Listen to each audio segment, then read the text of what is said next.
கடவுச்சீட்டு முடக்கப்பட்டு உலக நாடுகள் எதற்கும் நுழைய விட முடியாமல் தடை விதிக்கப்பட்டிருக்கிறேன் நான் என்றால் எனக்காக அல்ல, என்னையே பார்த்தல்ல, எனக்கு பின்னால் பக்கத்தில் இருக்கிற இவரை பார்த்துத்தானே ஒழிய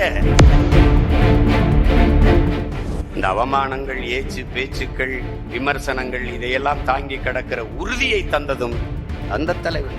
அவரோடு ஒப்பிடுகிற போது நம்ம ஒன்றுமே இல்லை.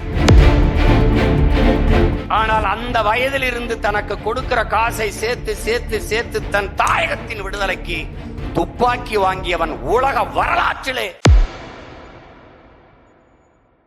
கடவுச்சீட்டு முடக்கப்பட்டு உலக நாடுகள் எதற்கும் நுழைய முடியாமல் தடை விதிக்கப்பட்டிருக்கிறேன் நான் என்றால் எனக்காக அல்ல, என்னையே பார்த்தல்ல, எனக்கு பின்னால் பக்கத்தில் இருக்கிற இவரை பார்த்துத்தானே ஒழிய அதுதான் பிரச்சனை. பேசிய தங்கை கூட சொல்றாங்க, நான் படம் எடுக்கத்தான் போனேன்னு எல்லாரும் ரசிச்சிருக்காங்க. இன்னும் படம் எடுக்க போனவர்கள் வேற, அந்த படம் எடுக்கிற குழுவினரை பயன்படுத்தி கொண்டு என்னை அழைத்து கொண்டு போனது வேற, அதன் நோக்கம் வேற. படம் அவர்கள் எடுத்தார்கள், அந்த விழாவை தொடக்கி வைத்தேன் நான் இங்கிருந்து ஒரு திரைப்பட இயக்குனருங்கிற முறையில். படம் நான் எடுக்கல, மற்றவர்களெல்லாம் 8 நிமிடம் தான் பேசிக் கொண்டிருந்தார்கள். தங்கை 10 நிமிடம் கூட 2 நிமிடம் சேர்த்து சொல்லியிருக்கிறார்கள். என்ன நடந்ததுன்னு எனக்கும் என் தலைவனுக்கும் தெரியும், பக்கத்தில் இங்கே இருக்கிற பல போராளிகளுக்கு தெரியும். அவர்கள் சொல்ல முடியாத நிலையில் இருப்பதால் எல்லோரும் ஒன்றை சொல்லிக் கொண்டிருக்கிறார். 10 நிமிடம் பேசியவனைத்தான் சீமான்ட்ட சொல்லு, நம்பி விட்டு போறோம்னு சொல்லு, அவர்கிட்ட தான் ஒப்படைக்கிறோம்னு சொல்லு, தொடர்ச்சியா முன்னெடுக்க சொல்லுன்னு 10 நிமிஷம் பேசணுன்றதை விட்டு போவாங்களா? அதெல்லாம் இல்லை. எல்லாவற்றையும் எல்லா இடத்திலும் பகிர்ந்து கொள்ள முடியாத சூழல் இருக்கும்போது நமக்கு என்ன பணி? ஒன்றுதான். அங்கு போய் நான் என்ன செய்ய என்று இறுதியாக என் அண்ணனிடத்தில் கேட்கிற போது, நீங்கள் அங்கு போய் இறங்குங்கள், நீங்கள் என்ன செய்ய வேண்டும் என்று தெரிய வந்துவிடும், அதை செய்யுங்கள் என்றால் இறங்கினேன், தெரிந்தது செய்து கொண்டிருக்கிறேன், இவ்வளவுதான். இந்த அவமானங்கள், ஏச்சு பேச்சுக்கள், விமர்சனங்கள் இதையெல்லாம் தாங்கி கிடக்கிற உறுதியை தந்ததும் அந்த தலைவன் தான். அவரோடு ஒப்பிடுகிற போது நம்ம ஒன்றுமே இல்லை. அவரே சொல்வார், விமர்சனம் என்பது வெறும் சொற்கள் தானப்பா, நம்மளை காயப்படுத்தும் கற்கள் இல்லையே. வைரக்கற்களை விட்டு எரிந்தால் எடுப்போம், வெறுங்கற்களை விட்டு எரிந்தால் தடுப்போம், அவ்வளவுதான். வியர்க்காமல் விளையாட முடியாது, விமர்சனம் இல்லாமல் வளர முடியாது.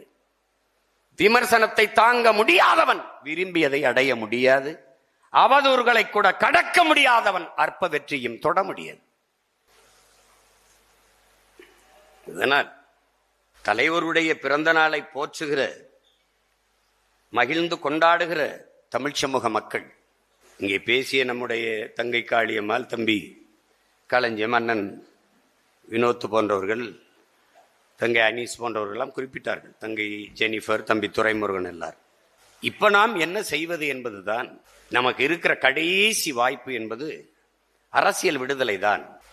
அதில் தனித்து போட்டியிடுகிறோம் என்பது தனிச்சிறப்பல்ல, தனித்துவத்தோடு போட்டியிடுகிறோம் என்பதுதான் அதில் இருக்கிற சிறப்பு.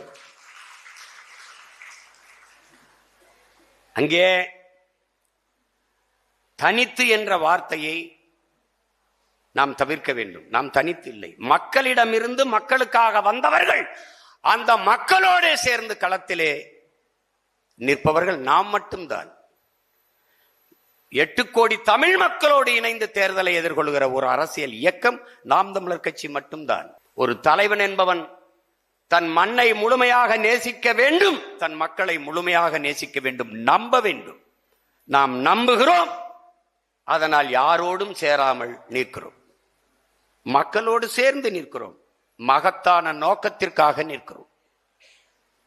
நீங்கள் தலைவர் ஏன் தனித்து உலகம் முழுமைக்கும் தமிழ் மக்களால் கொண்டாடப்படுகிறார்? எத்தனையோ போராளிகள் இயக்கம் இருந்தது. இங்கே சொன்ன அனீஸ் அவர்கள் கூட குறிப்பிட்டார்கள், 14 வயதில் வீட்டை விட்டு வெளியேறிய மகன். நினைத்து பாருங்கள், அந்த வயதில் காசு சேர்த்து என்ன செய்வார்கள்? பிடித்த தின்பண்டங்கள் வாங்கி சாப்பிடுவார்கள், பிடித்த நடிகர்களுடைய திரைப்படங்களை பார்ப்பார்கள், இல்லை நல்ல காலணி அணிவார்கள், நல்ல சட்டை வாங்கி அணிவார்கள், இதெல்லாம் தான் செய்வார்கள். அந்த காலகட்டத்தில் அதுதான் நடக்கும். ஆனால் அந்த வயதில் இருந்து தனக்கு கொடுக்கிற காசை சேர்த்து சேர்த்து சேர்த்து தன் தாயகத்தின் விடுதலைக்கு துப்பாக்கி வாங்கியவன் உலக வரலாற்றிலே நம் உயிர் தலைவன் மேதகவி பிரபாகரனைத்தான் இருக்க முடியும்.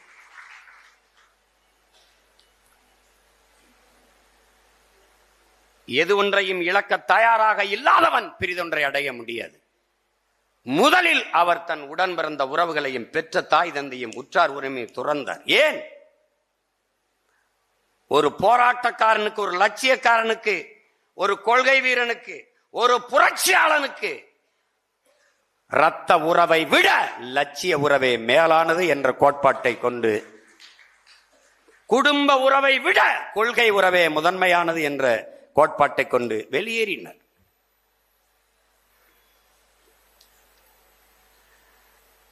நாம் கூட்டணி வைப்பதில்லை, பேரம் பேசுவதில்லை, நினைத்தால் வாங்கலாம். 200 கோடியை விட்டு விட்டு வருவதே பெரிதென்றால் நாம் 2000 கோடி பேரம் பேசும்போது அதையும் விட்டு விட்டு களத்திலே தனியா நிற்க காரணம் தான். இந்த கூட்டங்களை நடத்த நாம் திரள் நிதி பேசும்போது பிச்சை எடுக்கிறார்கள், அதை எடுக்கிறோம். எல்லாவற்றையும் நீங்கள் திருடி வைத்துக் கொண்டால் நாங்கள் பிச்சை தான் எடுத்து செய்ய வேண்டும். இவர்கள் யார் தெரியுமா? பிச்சைக்காரர்களுக்கு நலத்திட்டம் வழங்க பிச்சை எடுத்த பெருமக்கள். இவர்கள் நம்மை விமர்சிக்கிறார்கள். நாங்களாவது வெளிப்படையாக கேட்கிறோம், எங்கள்கிட்ட காசு இல்லை, கொடுங்க. உங்களுக்கு தெரியாதா எவ்வளவு பேர் எவ்வளவு கோடிகளை தருகிறோம், எத்தனை சீட்டு தருகிறோம் என்று பேரம் பேசியிருப்பார்கள்? தெரியாதா? ஒரு விழுக்காடு 2 விழுக்காடு இருக்கிறவனுக்கு இவ்வளவு மார்க்கெட் இருக்குன்னா 8.22 விழுக்காடு இருக்கிறவனுக்கு எவ்வளவு மார்க்கெட் இருக்கும்? எவ்வளவு இருக்கும்? எவ்வளவு இருக்கும்? ஒரு வாரம் ஓடின படத்துக்கே நடிகருக்கே அவ்வளவு மார்க்கெட்னா 100-150 நாள் ஓடுற படத்தில் நடிச்ச கதாநாயகனுக்கு மார்க்கெட் அதிகமா இருக்கும்ல. அதுவும் சோலோ பெர்ஃபார்மன்ஸ், மற்றவங்க எல்லாம் சப்போர்ட்டிங் ஆர்டிஸ்ட் வச்சுக்கிட்டு அப்படிலாம் அப்படி கிடையாது. தமிழக அரசியல் வரலாற்றில் தனித்து நின்று அங்கீகாரம் பெற்ற கட்சி ஒன்னு ஐயா விஜயகாந்த் அவர்கள் தொடங்கிய கட்சி. அவர் கூட பல ஆண்டுகள், 40 ஆண்டுகள் நடித்து புகழ் பெற்று இருந்தார். ரசிகர் மன்றங்கள் வலுவாக இருந்தது. அதை கொண்டு கட்டமைத்து ஒரு அரசியல் கட்சியை தொடங்கி அங்கீகாரம் பெற்றார். சீமானும் திரைப்படத்துறையில் இருந்தானே வந்தார். ஆனா கட்சி ஆரம்பிக்கும் போது ரசிகர்களை சந்திக்கவில்லை, தன் இன மக்களைத்தான் சந்தித்தார். இங்கே எல்லோரும் நடிகர்கள் வரும்போது ரசிகர்களை சந்திப்பார்கள். சீமான் என்கிற பிரபாகரன் மகன் தன் இன மக்களை சந்தித்தான். பெயரை உச்சரிக்க பயந்தார்கள். அவன் என் இனத்தின் தலைவன், என் இயக்கத்தின் தலைவன் என்று முன்வைத்து அரசியல் கட்சி தொடங்கியவர்கள் நாம். எந்த கொடியை இறக்கினார்களோ அந்த கொடியை தூக்கி அங்கீகாரம் பெற்று இன்றைக்கு நிற்கிற ஒரு அரசியல் இயக்கம் உண்டென்றால் அது நாம் தமிழர் கட்சி தான்.